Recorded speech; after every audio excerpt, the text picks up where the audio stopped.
Saraton kasalligi tufayli oyog'imni kesishgan.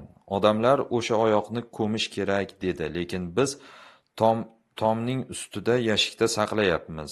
Bizda oyoqni ko'msa qabr chaqiradi, deyishadi. Nima qilishim kerak? Bismillahirrohmanirrohim. Alhamdulillah va salatu vassalamu ala sayyidina Rasulillah.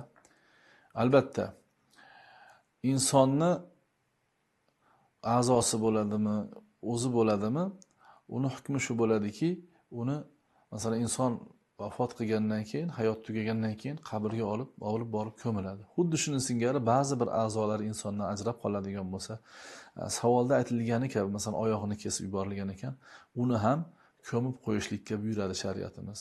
Uni saqlab turishlik, chaqiradi qabrga deyishlik u noto'g'ri, bir xurofot ish hisoblanadi. Shuning uchun uni shariatimiz talabiga ko'ra nima qilishlari kerak?